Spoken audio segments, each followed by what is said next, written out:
मुंबई में होने वाले बीएमसी चुनाव में एआईएमआईएम चीफ असदुद्दीन ओवैसी अपनी पूरी ताकत झोंक रहे हैं। हाल ही में सोलापुर में उन्होंने लोगों को संबोधित करते हुए कहा कि एक दिन हिजाब पहनने वाली बेटी देश की वजीर आलम बनेगी। है कि कोई भी भारत का नागरिक वजीर आजम बन सकता है, सदर जमहूरिया बन सकता है, चीफ मिनिस्टर बन सकता है, मेयर बन सकता है। और असदुद्दीन ओवैसी का ख्वाब यह है कि एक दिन आएगा इस देश में इंशाअल्लाह ताला, शायद हम और आप नहीं रहेंगे मगर देखना, एक हिजाब पहनने वाली बेटी इस देश की वजीर आजम बनेगी इंशाअल्लाह ताला। अब इनके इस बयान पर सियासत गर्मा गई है। इस बयान पर बीजेपी नेताओं ने क्या कुछ कहा, सुनिए। मोहतरमे मजलिस और आली जनाब सरताज सेकुलर सियासत मजलिसे इत्तिहादुल मुसलमीन के सदर जनाब असदुद्दीन ओवैसी ये कह रहे हैं, तो मैं उनसे पूछना चाहता हूं कि कई देशों में मुस्लिम महिला प्रधानमंत्री रही हैं, बुरके में कितनों को देखा है। बगल में बांग्लादेश का मुद्दा चल रहा है, बेगम खालिदा जिया और शेख हसीना, इसमें से कितनों को बुरके में देखा। पाकिस्तान में बेनजीर भुट्टो, कितनों को बुरके में देखा। टर्की में तांसु सिलर और विश्व के सबसे बड़े मुस्लिम देश इंडोनेशिया की महिला प्रधानमंत्री मेघावती सुकार्णो पुत्री, क्या बुरके में देखा। पुनः कह रहा हूं, मुस्लिम देश की मुस्लिम महिला प्रधानमंत्री और नाम है मेघावती सुकार्णो पुत्री। और मैं पूछना चाहता हूं असदुद्दीन ओवैसी जी से कि मुस्लिम महिलाओं के प्रति जो आपका नजरिया है उसके ऊपर, मोहम्मद साहब के खानदान से सीधे उनकी वंशावली में शाह हुसैन ऑफ जॉर्डन का परिवार आता है, जिसको आप अहले बहत कहते हैं, यानी मोहम्मद साहब का परिवार। उनकी जो 3 या 4 बीवियां हैं उसमें से कितनों को बुरके में देखा। यह दर्शाता है कि जो काम दुनिया के बड़े बड़े मुस्लिम देश नहीं कर रहे हैं, जो मोहम्मद साहब के सीधे वंश वाले लोग नहीं कर रहे हैं, उस पे सियासत करने के लिए न सिर्फ ओवैसी बल्कि इंडी गठबंधन के तमाम लोग उतारे हुए।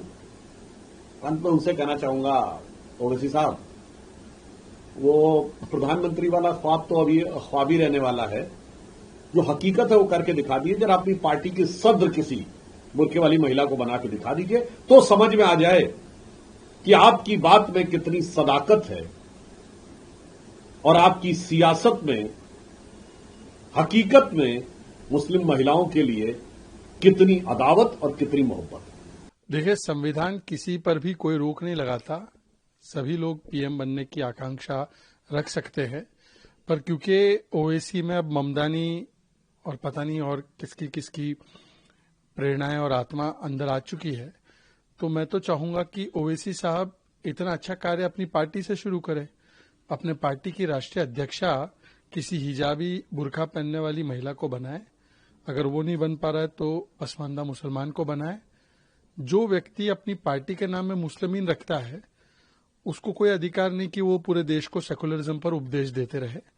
और भारत में जिसको जो बनना है उसको संविधान ने खुली छूट दी है, पर ओवैसी कान खोल के सुन ले कि बीएमसी में तो महायुति का मेयर बनेगा, हिंदू मेयर बनेगा और मराठी मेयर बनेगा।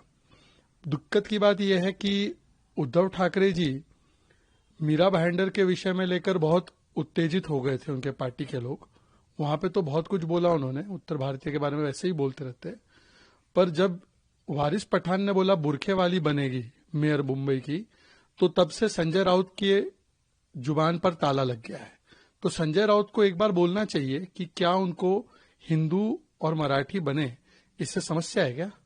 जिस दिन वो रायना अल अब्दुल्ला जो जॉर्डन की महारानी है उनको हिजाब पहनवा लेंगे, उस दिन यहाँ पे भी हिजाब पहनाने की बात कर ले जाए। जहाँ हमारे यहाँ केरल की एक मंत्री रही हैं, एमएलए रही हैं नसीबा उमला, उनको हिजाब नहीं पहनाया। इल्तिजा मुफ्ती या मुआ मुफ्ती को कभी हिजाब पहनाने की बात नहीं करते वो। कभी वो सकीना इट्टू जो मंत्री है सरकार के अंदर इस समय कश्मीर में, उसको हिजाब पहनाने की बात नहीं करते। समय क्या है कि ये जानकर चुनाव के आसपास इस प्रकार का माहौल खड़ा करते हैं। देश के अंदर 140 करोड़ लोग हैं, कोई 125 करोड़ के लगभग शरणार्थी हैं।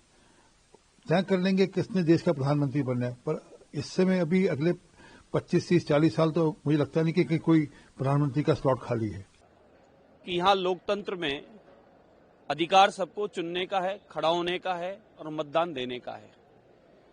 इस देश में इस प्रकार का वायुमंडल उत्पन्न करने वाले लोग क्या संदेश देना चाहते हैं?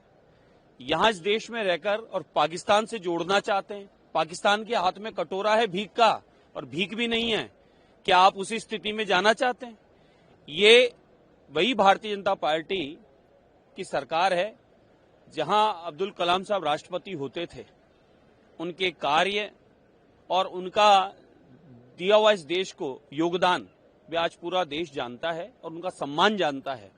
लेकिन आप लोग इस प्रकार का वायुमंडल बनाकर इस प्रकार की चर्चा करके क्या संदेश देना चाहते हैं?